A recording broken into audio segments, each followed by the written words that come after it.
이스라엘 백성들은 구약 성경에 나오는 율법들을 체계적으로 정리를 했습니다. 정리를 하고 보니까 613개의 계명이 된 것입니다. 긍정적인 표현으로 무엇을 하라라고 하는 내용이 248개고, 부정적인 표현으로 무엇 하지 말라라고 하는 내용이 365개, 합쳐서 613개의 계명입니다. 무엇을 하라라고 하는 내용이 제일 첫 번째는 뭐냐면 십계명의 서원입니다.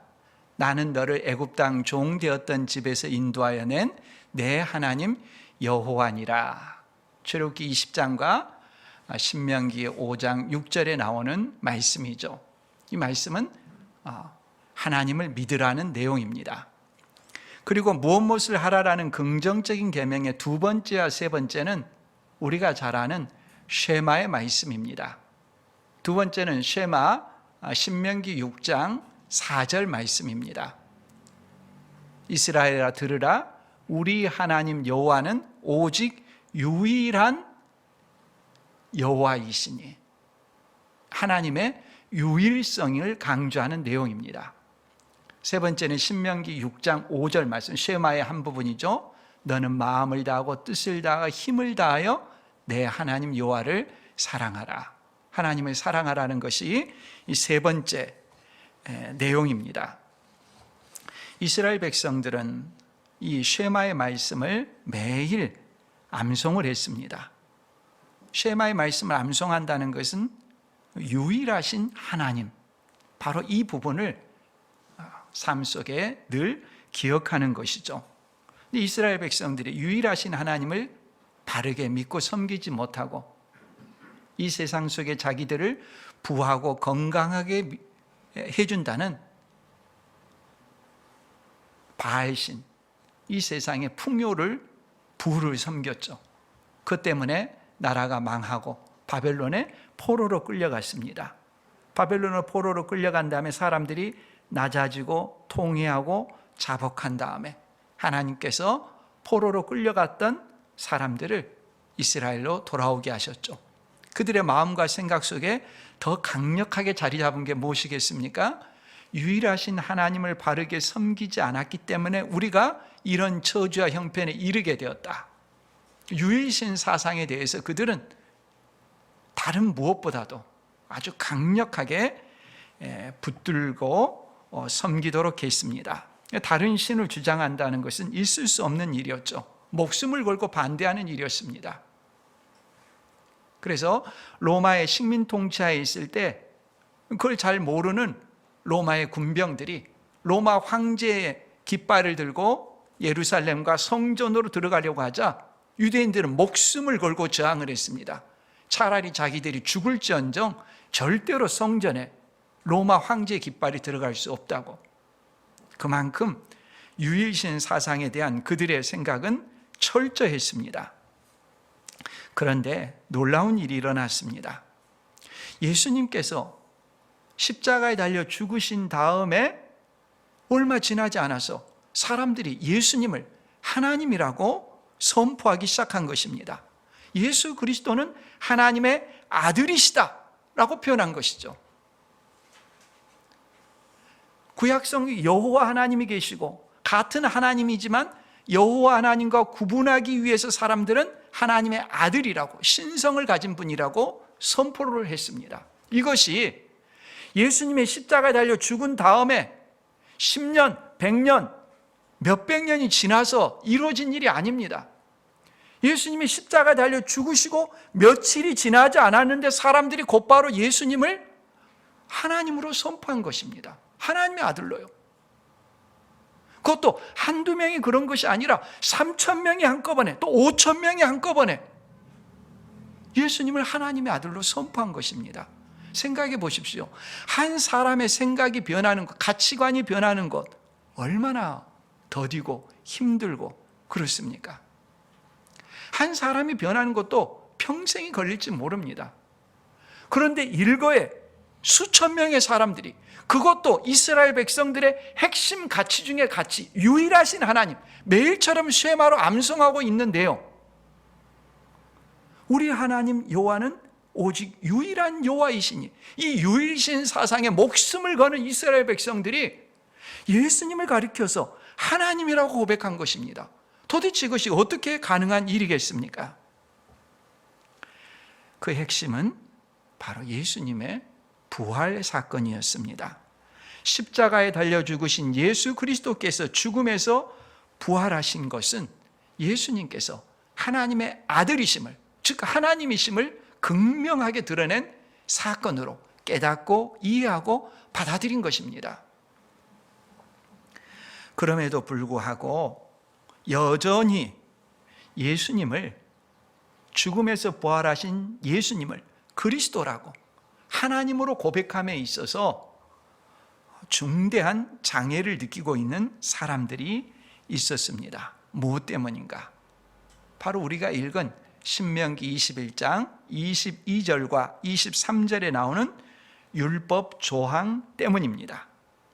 나무에 달린 자는 하나님께 저주를 받은 자인데 어떻게 하나님의 저주를 받은 자가 그리스도가 될 수 있고 하나님의 아들이라고 신성을 고백할 수가 있느냐 하는 것입니다.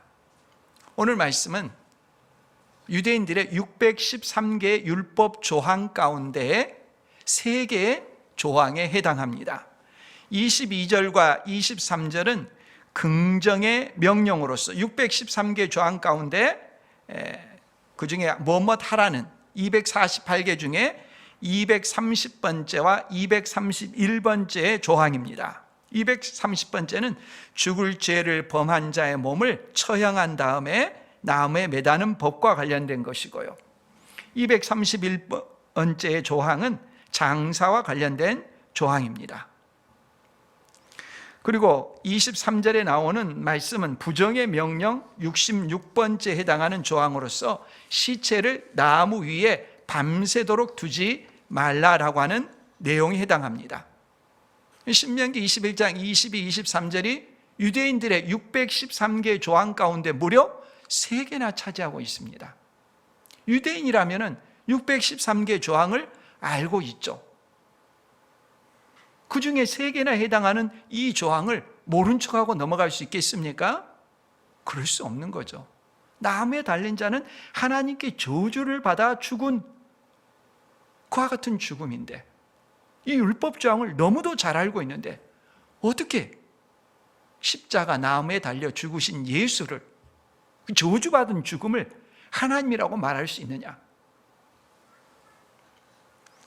유대 종교 지도자들은 유대의 최고 입법기관이자 사법기관인 산헤드린 공회를 열었죠. 종교 지도자들은 예수님의 가르침과 행하심이 성전을 중심으로 이루어진 당시의 사회 질서와 자신들의 기득권에 위협이 된다고 결론을 내렸습니다. 예수님을 이미 죽이기로 결정을 했는데 어떻게 죽일 것인가 하는 그 방식에 대한 결정만 남아 있었습니다. 당시 6월절이었는데 6월절에는 각처에 흩어져 있는 사람들이 예루살렘 성전으로 몰리지 않습니까? 조금만 자극을 받아도 로마의 식민 통치하에 있기 때문에 억눌려 있는 그들의 생각과 마음들이 언제 활화살처럼 터져나올지 알 수가 없습니다. 그들을 자극하지 않으면서 예수님을 죽이고자 하는 것입니다. 유대 종교자들이 우려하고 염려했던 것은 사람들이 예수님에 대해서 그냥 어떤 동정심이나 또는 어떤 자극을 받아서 폭동과 소요를 일으킬까 봐, 소요가 일어나게 되면 그나마 자기들이 운신의 폭을 누리고 있는 그 기득권 사회체계 내에서 자신들의 입지가 좁아지고 기득권이 박탈당할까 봐 그것이 염려가 돼서 소요를 일으키지 않으면서 예수님을 어떻게 처형하고 죽일까 하는 방식을 놓고 고민을 했습니다.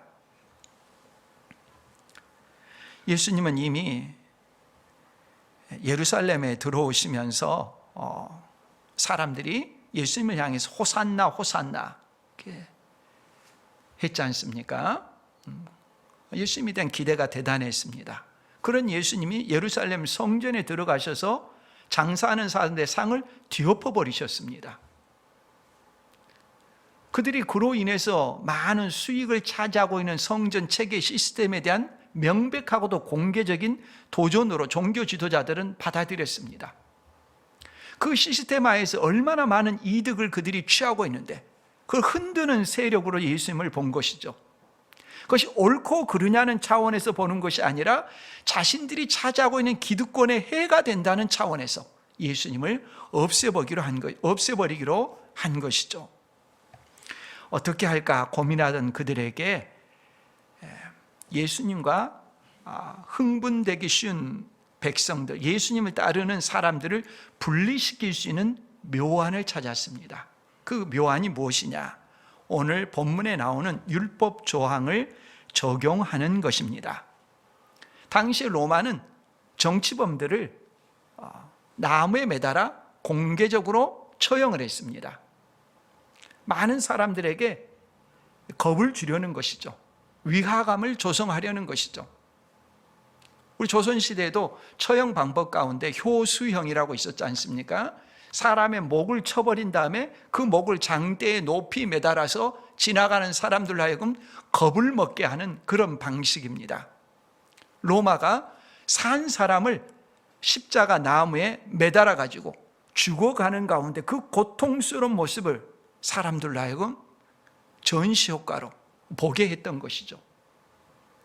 율법의 이 말씀을 로마의 사형제도와 결합시켜서 예수님을 처형하기로, 죽이기로 유대 종교 지도자들이 꾀를 낸 것입니다. 그래서 유대 사내들인 공회는 예수님을 십자가 처형에 처하도록 하기 위해서 정치범으로 몰아갔습니다.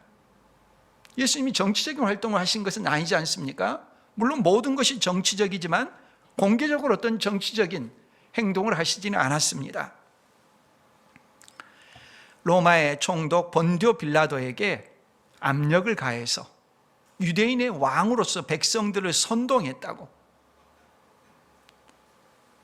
기어코 정치범으로 몰아 예수님의 십자가 처형을 이끌어냈죠. 본디오 빌라도는 예수님께서 그런 정치범이 아니라는 것을 누구보다도 잘 알죠.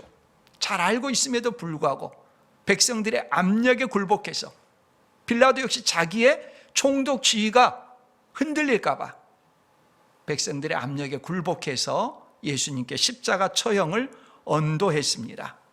종교 지도자들의 책략은 출중합니다. 세상 정치인들 가볍게 보지 않아야 됩니다. 늘 그런 판에서 머리를 굴리면서 대단히 노회한 사람들입니다. 많은 것을 계산하고 생각하고 일들을 벌이는 것이죠. 예수님을 이렇게 십자가 처형으로 결정하게 되자 예수님께서 예루살렘 성에 입성할 때 호산나 호산나 환호성을 지르고 종려나무 가지를 흔들면서 환호하고 자기들의 옷을 벗어서 예수님이 가시는 길에 깔아드렸던 그 수많은 무리들이 십자가 처형을 당하는 사람은, 나무에 매달린 사람은 하나님의 저주를 받은 자라는 그 계명을 기억하고 예수님과 분리되기 시작했습니다. 예수님에 대해서 저주의 말들을 쏟아내는, 자신은 예수와 전혀 상관이 없다는 갑작스러운 카멜레온 같은 변화를 드러내기 시작했습니다. 종교 지도자들이 탁월한 것이죠. 그 유명한 시저가 한 말입니까? 분리하며 다스리는 것, divide and conquer. 옛날부터서 정치인들이 즐기는 방식이었습니다. 적의 세력들이 크고 강할 때는 그것을 분리를 시킵니다. 잘게 쪼갠 다음에 작은 세력들을 분쇄해버리면서 전체를 나중에는 짓밟아버리는 그런 정치적인 책략의 방식이죠. 예수님에 대해서 환호하는 무리들을 분리시킬 수 있는 아주 묘수, 신명기 21장 22절과 23절의 율법의 조항을 들어가지고 예수님을 나무에 매달아 십자가에 처형을 하게 되면 하나님의 저주를 받은 자이기 때문에 예수님을 따르는 사람들이 떨어져 나간다. 그들을 어떻게 계산에 넣을 필요도 없이 간단히 제압할 수 있다. 성공이었죠. 예수님을 따르던 사람들이 일거에 돌아섭니다. 심지어 예수님의 제자들마저도 예수님을 팽개치고 다 도망가 버렸죠. 그만큼 신명기 오늘 말씀은 무서운 형벌이고 저주였습니다. 나무에 달린 죽음의 예는 구약 성경에서 실제로 여러 번에 걸쳐 시행이 되었습니다. 이스라엘 백성이 신명기 말씀을 듣고 바로 가나안 땅에 진군해서 여호수아의 인도로 가나안 땅에 들어가서 가나안 원주민들과 전쟁을 했습니다. 전쟁을 해서 먼저 여리고성은 진멸하고 그 다음 싸움은 누굽니까? 작은 성인 아이성 전투였었죠. 이 아이성 전투를 한 다음에 어떤 일을 하는지 여호수아 8장 29절 말씀입니다. 그가 또 아이 왕을 저녁 때까지 나무에 달았다가 해질 때에 명령하여 그의 시체를 나무에서 내려 그 성문 어귀에 던지고 그 위에 돌로 큰 무더기를 쌓았더니 그것이 오늘까지 있더라. 신명기 21장 22, 23절의 말씀을 곧바로 가나안 전투에서 적용을 했습니다. 아이성 전투에서 적용을 했습니다. 아이성 전투가 끝나자 이 남부 연합군이 함께 힘을 합쳐서 이스라엘과 전쟁을 했죠. 역시 동일한 방법으로 그들을 처리합니다. 여호수아 10장 23절 말씀, 그들이 그대로 하여 그 5 왕들 곧 예루살렘 왕과 헤브론 왕과 야르뭇 왕과 라기스 왕과 에글론 왕을 굴에서 그에게로 끌어내니라. 26, 27절 말씀, 그 후에 여호수아가 그 왕들을 쳐 죽여 5 나무에 매달고 저녁까지 나무에 달린 채로 두었다가 해질 때에 여호수아가 명령하며 그들의 시체를 나무에서 내려 그들이 숨었던 굴 안에 던지고 굴어기를 큰 돌로 막았더니 오늘까지 그대로 있더라. 신명기 21장 22, 23절 말씀은 지켜지지 않는 그런 계명이 아니라 처음부터서 강력하게 지켜졌던 계명이었습니다. 이스라엘 백성의 역사 속에서 이 계명이 얼마나 강력하게 각인되어 있겠습니까? 예수님 당시에 사람들도 이 계명을 잘 알고 있다고 보는 것이 당연한 추측일 것입니다. 그런데 우리에게 또 한 가지 장애가 있습니다. 나무에 달린 자는 하나님의 저주를 받았음이니라 하는 말씀이 그렇습니다. 하나님께서 어떤 사람을 저주한다니 어떻게 그런 일이 가능하지? 말씀에 대해서 충격을 받을 수가 있습니다. 왜냐하면 우리는 평소 저주라는 말을 좋은 의미로 사용하지 않기 때문입니다. 만일 누군가가 다른 사람을 저주한다라고 말을 한다면 그 사람이 얼마나 오랜 시간 동안 시달리고 힘들었으면 그 사람에 대해서 그런 말을 할까 이렇게 생각하지 않겠습니까? 심지어 제가 오랫동안 이렇게 있었던 한 교회에 그 교회 목사님은 특정한 교인들의 이름을 거론하면서 그 사람에 대해서 이런 말을 하는 것을 제가 듣고서 충격을 받은 적이 있습니다. 근데 제가 받았던 충격은 어떤 성도에 대해서 말한 것에 대한 충격이 아니라 어떻게 그런 말을 할 수가 있지라고 하는 말한 사람의 정신 상태에 대한 충격이었습니다. 목회자는 그런 일들을 감당하도록 부름을 받은 사람인데 자기가 힘들다고 해서 자기를 힘들게 한 사람에게 그런 말을 할 수 있을까? 마음이 떠나버리게 하는 결정적인 표현이었었죠. 그래서 누군가가 사람과 사람의 관계에 있어서도 저주라는 말을 사용한다는 것은 정도를 넘어선 것입니다. 그런 말을 해서도 안 되는 것이고 사람 사이에서는 할 수 있는 표현이 아닙니다. 그런데 하물며 하나님께서 누군가에게 저주를 했다는 이런 표현을 쓸 때는 얼마나 우리에게 충격이 크겠습니까? 하나님께서 누군가를 저주한다. 어떻게 그런 일이 가능하지? 아마 사람들이 이렇게 표현할지 모르겠습니다. 하나님은 사랑이시지 않느냐고. 사랑이신 하나님께서 어떻게 저주를 할 수 있느냐고. 나는 그런 하나님에 대해서 이해할 수가 없다고. 그러나 우리가 알아야 하는 것은요, 하나님의 저주는 사람의 저주하고 다릅니다. 사람의 저주는 충동적이고요, 변덕스럽고요, 절제되지 못한 모습이죠. 하나님의 진노는, 또 하나님의 저주는 그렇지가 않습니다. 하나님의 진노와 저주는 죄에 대해서 보이는 아주 정확한 인격적인 반응입니다. 하나님께서 사랑이시라는 말이 전혀 이상한 표현이 아니듯이 하나님은 진노하시고 저주하신다는 표현도 마찬가지입니다. 하나님이 사랑이시는 말은 정확하게 다른 한 면이 하나님은 진노하시고 저주한다는 말씀입니다. 하나님의 사랑이 하나님의 진노와 저주가 없다면 그것은 철부지 없는 사랑에 불과한 것입니다. 자녀들이 아무리 못된 짓을 하고 나쁜 짓을 하더라도 부모가 오냐만 한다면 그건 사랑이 아니죠. 흔히 하는 말로 사랑의 매라는 모순된 표현이 있습니다. 사랑의 회초리, 그런 모순된 표현이 어디에 있습니까? 사랑하기 때문에 자녀가 잘못되게 되면 잘못된 것에 대해서 분명한 가르침을 주게 되어 있습니다. 호된 가르침을 주게 되어 있고 혹독한 말을 할 수도 있습니다. 때로는 회초리를 들 수도 있습니다. 왜 그렇습니까? 그것은 사랑하기 때문에 자녀가 잘못된 것, 망치는 길로 가는 것을 가로막고자 하는 것입니다. 왜 하나님의 진노와 저주라는 표현을 하느냐? 사랑하시기 때문입니다. 하나님의 사랑의 대상인 하나님의 형상을 가진 사람들이, 인간들이 죄로 인해서 그 인격이 파괴되고 그 인격이 영원한 지옥에 빠지게 될 삶의 길로 가고 있을 때 내버려 둘 수가 있습니까? 하나님의 사랑은 그것을 내버려 둘 수가 없습니다. 때문에 죄에 대해서 진노하시는 것입니다.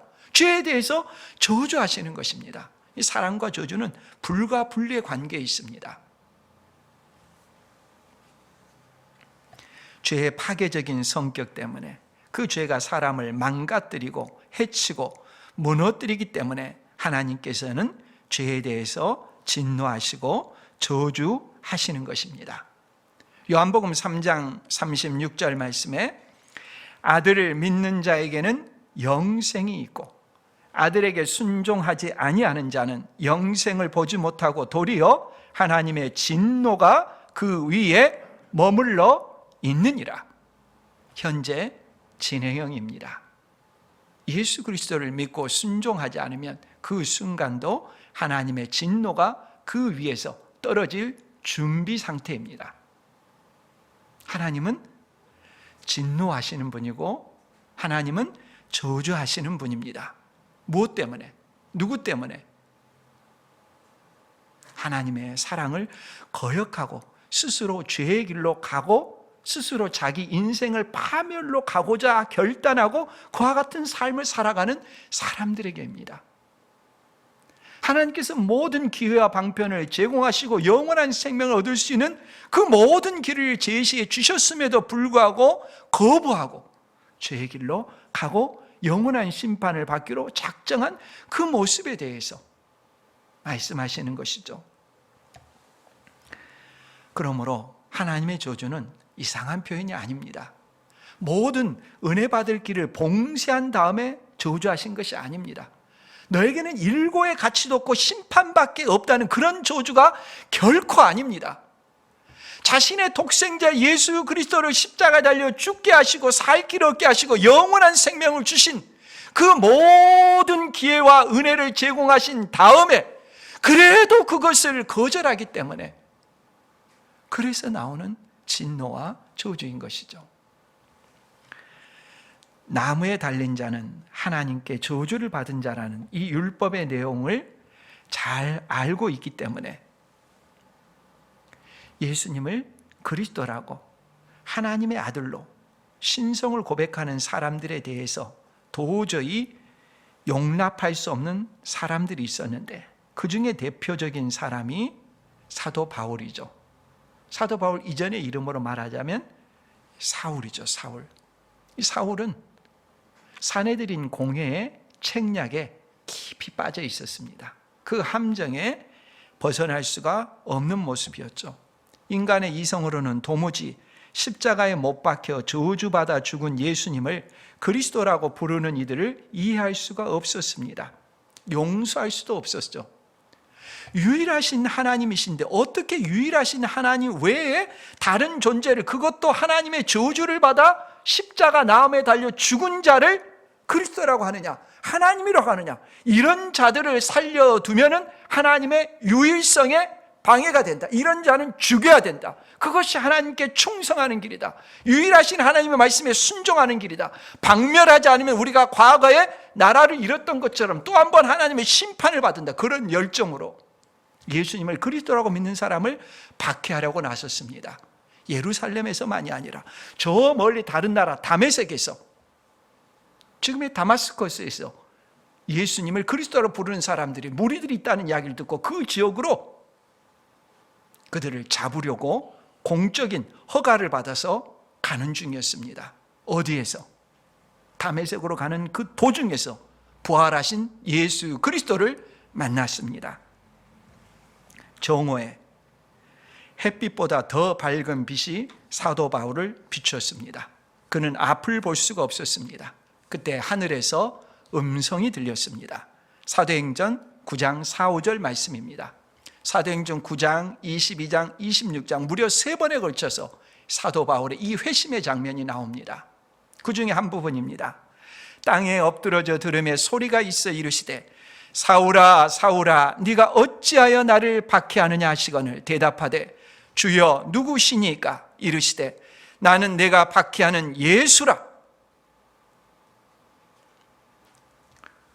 십자가에 달려 죽으신 예수님께서 부활하셔서 승천하신 다음에 그 영광스러운 보좌에 계신 예수님께서 사울을 만나 주셨습니다. 이 충격이 그가 가지고 있던 고정관념을 깨뜨리고 아주 중대한 계시 2가지를 깨닫고 우리에게 알려줬습니다. 첫 번째는 예수님께서 하나님의 저주를 받아 죽었다면 어떻게 해서 그분이 죽음에서 부활하시고 영광 중에 자신에게 나타날 수 있단 말인가? 이 고민을 하게 했겠죠. 하나님의 저주의 성격에 대한 계시를 받게 된 것입니다. 하나님의 말씀은 정황무하기 때문에 신명기 21장 22절 23절에 나오는 이 말씀은 분명한 진리입니다. 나무에 달려 죽은 자, 십자가에 달려 죽은 예수님은 하나님의 저주를 받아 죽은 것이 분명합니다. 하나님의 저주를 받아 죽은 것이 분명한데 그 예수님을 어떻게 하나님께서 하나님의 저주를 받아 죽은 자를 하나님께서 죽음에서 다시 살리시고 보좌에 앉게 하셨느냐는 거죠. 도대체 하나님의 저주를 받은 예수님의 죽음의 성격, 그 저주의 성격이 뭐냐 하는 것입니다. 우리가 읽었던 갈라디아서 3장 13절 말씀에 그가 계시로 이해하고 깨닫게 된 내용이 기록되어 있습니다. 그리스도께서 그 다음 뭐라고 되어 있습니까? 신명기 21장에 없는 말씀이 더해진 겁니다. 그리스도께서 우리를 위하여 저주를 받은 바 되사 율법의 저주에서 우리를 속량하셨으니 기록된 바 나무에 달린 자마다 저주 아래 있는 자라 하였습니다. 신명기 21장 23절 말씀을 그대로 인용하면서 한마디를 더했어요. 우리를 위하여라는 말은 그 전치사의 번역이 여러 의미를 담고 있는데 다 담을 수가 없어서 위하여라고 했습니다. 달리 번역하면 우리를 대신하여라는 말입니다. 하나님의 저주를 받은 죽음이 분명한데 예수님은 죄가 없는 분이기 때문에 하나님의 저주를 받을 수 없는데 왜 저주를 받았느냐? 내가 죄 때문에 받아야 될 죄의 형벌의 저주를 나를 대신해서, 우리를 대신해서 예수님께서 받으셨다는 것입니다. 이걸 깨달은 것입니다. 하나님의 저주는 맹목적이거나 변덕스러운 것이 아닙니다. 죄에 대한 정확한 인격적인 반응이라고 했습니다. 예수님은 죄가 없는 분이신데, 아무리 살펴봐도 죄가 없는 분인데 왜 하나님의 저주를 받아 나무에 달려 죽었습니까? 그 죽음은 우리를 대신한 죽음이라는 것입니다. 우리가 저지른 죄 때문에 받아야 될 하나님의 진노의 저주를 예수님께서 우리를 대신해서 십자가에 달려 죽으신 것입니다. 십자가에 달려 죽으신 예수님께 우리 자신의 죄책이 전가되어졌고, 우리 죄가 전가되었고, 죄로 인한 형벌과 죄로 인한 저주, 영원한 죽음이 예수님께 전가되어서 예수님께서 십자가에 달려 하나님의 저주를 담당하신 것입니다. 사람은 누구나 다른 사람을 대신해서 진노와 저주를 담당할 수 없습니다. 다 자기 것을 담당할 뿐입니다. 순교자들이라고 하더라도 다른 사람을 대신해서 받는 하나님의 진노의 모습은, 그 죽음의 잔은 단 한 방울도 섞여 있지 않습니다. 그러나 예수님의 죽음은 완벽하게 예수 그리스도를 믿는 자들을 내포하고 대신하는 죽음입니다. 예수 그리스도의 죽음이 하나님께서 우리를 향한 진노를 완벽하게 만족시켰기 때문에 하나님께서는 예수 그리스도를 죽음에서 다시 살리셨습니다. 만일에 예수님의 십자가에 달려 죽으심이 우리 죄에 대한 하나님의 진노와 저주를 완벽하게 충족시키지 못했다면 예수님은 죽음에서 다시 살아나실 수가 없습니다.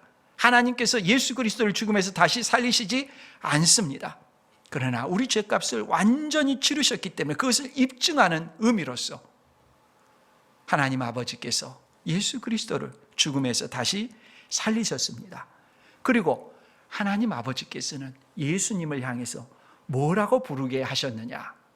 빌립보서 2장 8절 이하의 말씀입니다. 사람의 모양으로 나타나사 자기를 낮추시고 죽기까지 복종하셨으니 곧 십자가에 죽으심이라. 이러므로 누가? 하나님이 그를 지극히 높여 모든 이름 위에 뛰어난 이름을 주사 하늘에 있는 자들과 땅에 있는 자들과 땅 아래에 있는 자들로 모든 무릎을 예수의 이름에 꿇게 하시고 모든 입으로 예수 그리스도를 누구라 시인하여 주라 시인하여 하나님 아버지께 영광을 돌리게 하셨느니라. 주는 구약 성경에서 하나님의 칭호입니다. 유일하신 하나님의 칭호입니다. 이 유일하신 하나님의 칭호를 예수님께 드리고 예수님을 예배하라고 가르쳐 주신 분이 바로 유일하신 하나님이십니다. 그러므로 초대교회 때부터서 예수님이 십자가에 달려 죽으신 지 얼마 되지 않아서 바로 예수님을 하나님으로, 유일하신 하나님을 섬기던 그 이스라엘 백성들, 유일신 사상에 젖어 있던 그들이 아무런 그런 모든 그 율법조항의 어려움들을 다 극복하고 구약에 하나님께 드리던 그 예배, 그 헌신을 예수 그리스도께 드리게 되었던 것입니다. 단번에 그 수많은 사람들이, 물론 예수님은 원래부터 하나님이셨지만 사람들은 깨닫지 못했죠. 예수님이 죽음에서 부활하신 다음에 깨닫고 알게 된 것이죠. 또 하나 중대한 깨우침이 있습니다. 그건 뭐냐? 우리를 위해서 죽으셨다. 그런데 예수 그리스도께서 하나님의 진노를 받고 죽으신 것이 어떻게 그것이 우리 것이 되느냐? 예수님은 십자가에 달려 죽으셨고 나는 여기에 있는데, 시간과 공간이 분리되어 있는데 그 예수님의 죽으심이 어떻게 나를 대신한 것이라고 말할 수가 있느냐 하는 것입니다. 하나님의 진노의 저주를 받은 그리스도의 십자가의 죽음이 어떻게 우리를 위한 대속의 죽음이 돼서 내 죄값을 다 치렀다고 말할 수가 있느냐? 사도 바울은 다메섹 도상에서 부활하신 예수님께서 충격적인 말씀을 하시는 것을 들었습니다. 그 말씀이 뭐였습니까? 사도행전 9장에 나온 대로 어찌하여 네가 나를 박해하느냐? 사도 바울은 누구를 박해했습니까? 예수님을 그리스도라고 고백하는 성도들을 박해했습니다. 그런데 그것을 예수님 어떻게 받아들이십니까? 네가 나를 박해하는 것이다. 무슨 말입니까? 예수님을 그리스도로 고백하는 사람들은 그리스도와 뗄 수 없는 관계로 연합되어 있다는 것입니다. 여기서 연합이라고 하는 아주 중대한 진리를 사도 바울이 계시로 깨닫고 이해하고 고백하게 된 것입니다. 사도 바울이 가장 자주 쓰는 표현 가운데 하나가 뭐냐면 엔 크리스토, 우리말로 하면 그리스도 안에서라고 하는 표현입니다. 이 말은 예수 그리스도를 머리로 하고 성도들은 그리스도 안에 다 연합되고 내포된 그런 관계라고 하는 것입니다. 다메섹 도상에서 그가 경험하고 깨달은 것입니다. 예수 그리스도와 성도는 연합되어 있습니다. 예수님을 그리스도라고 믿고 고백하는 그 순간 예수님과 성도는 뗄 수 없는 관계로, 죽음도 뗄 수 없는 관계로 영원토록 결합되어 있습니다.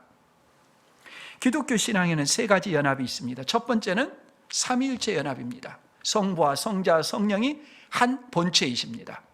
두 번째 연합은 예수 그리스도의 인격 안에 있는 신성과 인성의 연합입니다. 예수 그리스도는 어제나 오늘이나 영원토록 이제 신성과 인성이 함께하는 모습으로 우리에게 보여주십니다. 세 번째가 뭐냐?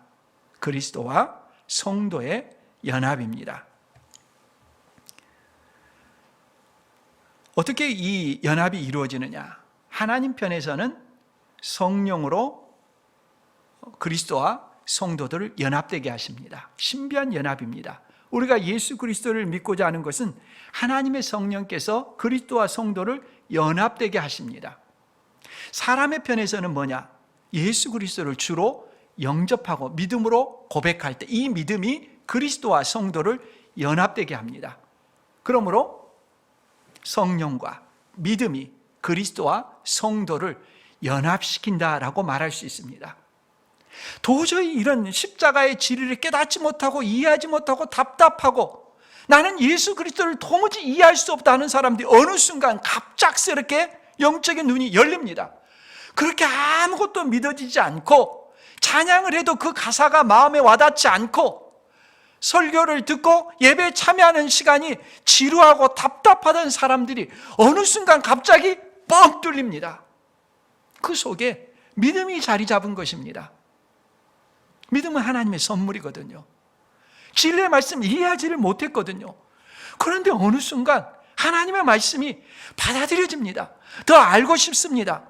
성령께서 그들을 하나님의 말씀가로 인도해 주시고 말씀을 듣고자 하게 하시고 말씀대로 살게 하시고 죄를 지을 때는 괴롭게 하시고 이 놀라운 은혜가 그 사람 속에 들어오기 시작한 것입니다. 믿음으로 그리스도와 성도가 연합되는 것입니다. 그리스도와 성도가 연합되었다는 것은 예수 그리스도의 죽음과 부활과 승천이 곧 믿는 성도 개개인에게도 일어났다는 의미입니다. 우리가 잘 아는 갈라디아서 2장 20절 말씀, 내가 그리스도와 그 다음 뭡니까? 함께 십자가에 못 박혔나니. 예수님만 십자가에 못 박힌 것이 아니라 나도 그리스도와 함께 십자가에 못 박힌 것으로 누가 간주해 주십니까? 하나님께서 간주해 주시는 거예요. 내 죄값이 그래 치러진 것이죠. 또 그 유명한 에베소서 2장 4절에서 6절 말씀입니다. 우리가 함께 읽겠습니다. 긍휼이 풍성하신 하나님이 우리를 사랑하신 그 큰 사랑을 인하여 허물로 죽은 우리를 그리스도와 함께 살리셨고 너희는 은혜로 구원을 받은 것이라. 또 함께 일으키사 그리스도 예수 안에서 함께 하늘에 앉히시니. 한글 성경에는 부사어 함께와 동사 살리셨고 이렇게 두 단어로 되어 있는데 원어는 하나입니다. 함께 살리셨고 함께 일으키사 함께 앉히시니. 우리는 시간 속에 살고 있기 때문에 시간 속에서 체험하고 있지만요, 시간을 창조하신 하나님의 관점에서는 모든 것은 이미 일어난 일입니다. 앞으로 우리가 경험하게 될 일입니다. 하나님의 관점에서 보는 것으로서는 이미 다 끝난 일입니다. 예수 그리스도를 믿는 사람은 함께 예수 그리스도와 함께 십자가에 달려 죽은 것이고, 예수님이 장사될 때 함께 장사된 것이고, 예수님이 부활하실 때 함께 부활한 것이고, 예수님이 하늘 보좌 우편에 앉을 때 우리도 함께 앉아 있는 것입니다. 우리는 시간 속에서 장차 체험할 일이지만 하나님의 관점에서 이미 끝난 일입니다. 과거형입니다. 완료된 사건입니다. 이것이 연합입니다. 예수 그리스도를 믿는 사람은 이 모든 일이 이미 일어난 사건입니다.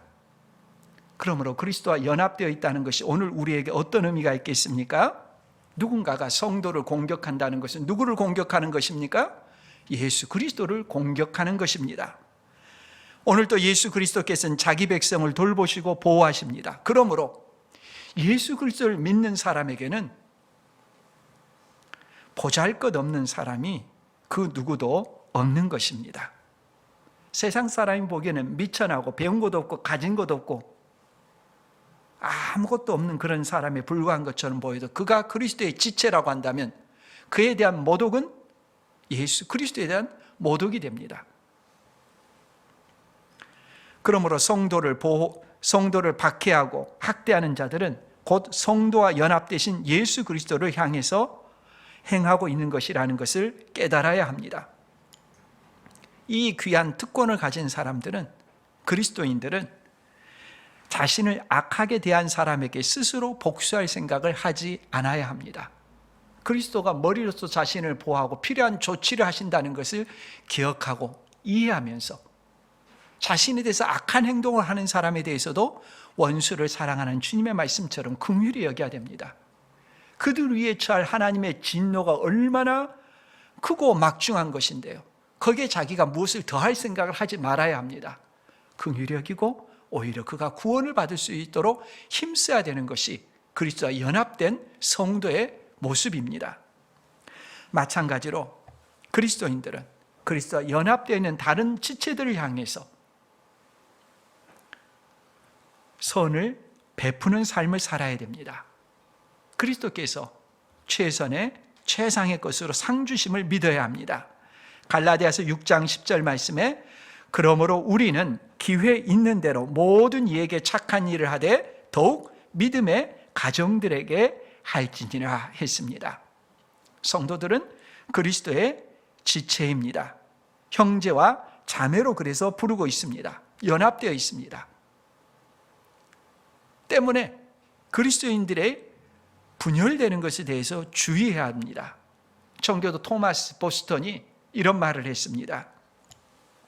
그리스도의 교회를 나누고 분열시키고 그리스도의 솔기 없는 옷을 찢는 행위는 얼마나 배은망덕한 행위인지 모릅니다. 여전히 그리스도와 연합된 신자임이 분명함에도 그런 사람들을 아무 거리낌 없이 출교하고 그들과의 교제를 거부하는 사람이 얼마나 많은지 모릅니다. 물론 한 발이 진창에 빠져 더럽게 되면 다른 발마저 빠지지 않게 하는 것이 맞습니다. 죄 가운데 있는 다른 성도와 어울리지 않아야 하는 것도 맞습니다. 하지만 한 발이 진창에 빠져 더러워졌다고 자신의 지체를 잘라버리는 사람이 어디 있습니까? 성도가 조금 잘못했다고 해서 분명한 신앙을 고백하는 사람인데 그 잘못 고백한 것 때문에 그냥 아예 교제를 단절하는 것들, 분리되는 것들, 이것이 얼마나 중대한 잘못인가에 대해서 우리에게 교훈을 주고 있는 것입니다. 물론 토마스 보스턴 그 당시에는 출교가 과도하게 이루어지고 있었기 때문에 그런 말을 했겠죠. 오늘날은 어떤 모습입니까? 사람들이 그리스도인이라고 하면서도 서로 간에 서로 상종을 하지 않을 때 그와 같은 잘못된 분리된 삶에 대해서 경고하는 것이라고 할 수 있을 것입니다.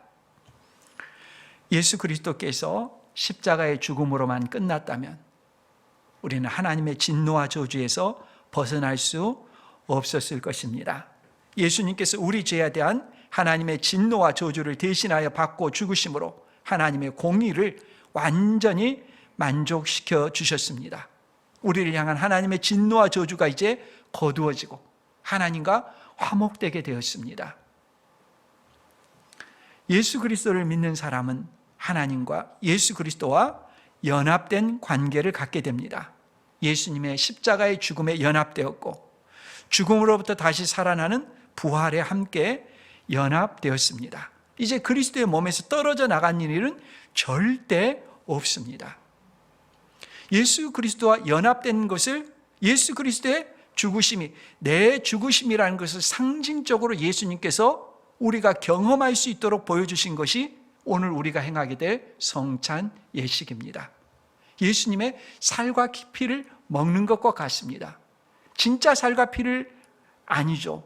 그러나 이것은 상징적으로 믿음으로 받아들일 때 실제 예수님의 살과 피를 먹는 것과 같습니다. 우리의 영적인 영향이 됩니다. 죄에 대해서 대적할 힘이 생깁니다. 부활에 대한 소망을 갖습니다. 악에 대해서 대적하고자 하는 마음을 갖습니다. 하나님의 은혜가 이 성찬 예식에 가득하고 이 부활의 영광에 참여하며 이 험한 세상을 믿음으로 승리하는 우리 모두가 될 수 있기를 바랍니다.